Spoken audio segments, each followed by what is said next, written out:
প্রধান উপদেষ্টা ডক্টর মোহাম্মদ ইউনূসের সঙ্গে বৈঠকে বসতে যাচ্ছে বিএনপি। এরই মধ্যে বিএনপির সাথে বৈঠক শেষ হয়েছে এবং সেখান থেকে বেশ কিছু তথ্য এসেছে।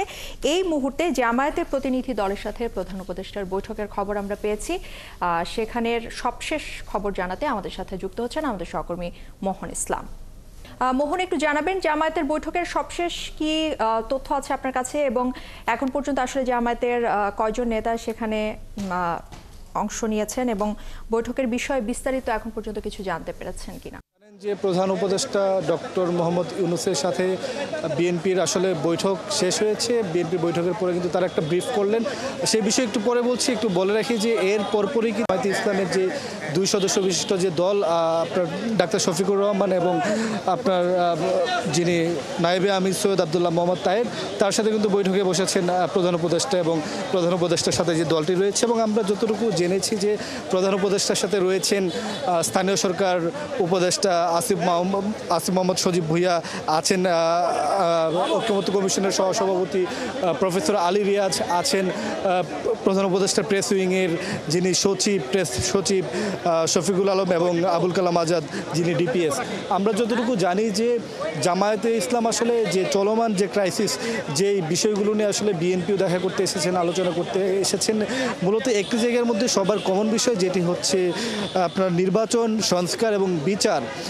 জামাতের যে সোর্সের মাধ্যমে আমরা যতটুকু জেনেছি যে তারা আসলে বিচারটাকে প্রাধান্য দিচ্ছেন, কিন্তু পাশাপাশি যেন নির্বাচনটাও হয়। নির্বাচনে যে প্রধান উপদেষ্টা যে সময়সীমাটা দিয়েছে ডিসেম্বর থেকে জুন, সেই ডিসেম্বর-জুনের মধ্যে তারা সমর্থন করছেন, সে সময়ের মধ্যে যেন নির্বাচনটা হয়।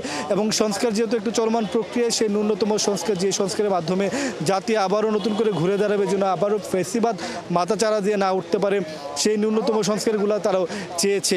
একটু বলে রাখি যে জামায়াতে ইসলাম যখন বৈঠকে বসলেন তার একটু আগে কিন্তু বিএনপির প্রতিনিধি দলটি তাদের বৈঠক শেষ করে বের হয়েছেন। এবং সেই রিক্যাপ যদি আমি একটু বলি যে বিএনপির 4 নেতাও অংশ নিয়েছিলেন। এর মধ্যে খন্দকার মোশাররফ হোসেন, সালাউদ্দিন আহমেদ, আমির খসরু মাহমুদ চৌধুরী এবং ডক্টর মঈন খান। এবং আমি যদি বলি যে তাদের যে আলোচনাগুলো হয়েছে তার প্রধান সারমর্ম হচ্ছে যে যেমনটা জামায়াতে ইসলামও চাচ্ছে ঠিক একই রকম, যে নির্বাচন, সংস্কার এবং আপনার বিচার।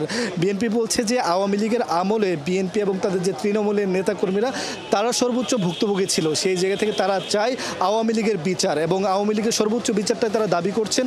এই সরকার যতটুকু বিচার করতে পারবে, তারপরে বিএনপি ক্ষমতায় আসার পর যে বিচারটা বাকি থাকবে তা স্বাধীন বিচার বিভাগের মাধ্যমে আওয়ামী লীগের বিচারটা করা হবে। এবং বিএনপি বলছে কিন্তু সংস্কার একটু চলমান প্রক্রিয়া, সেই চলমান প্রক্রিয়ার মধ্য দিয়ে আসলে যেন নির্বাচনে যায়। এবং আমির খসরু মাহমুদ চৌধুরী যিনি স্থায়ী কমিটির অন্যতম সদস্য, তিনি বলেছেন যে ডিসেম্বরের আগেও নির্বাচন হওয়া সম্ভব।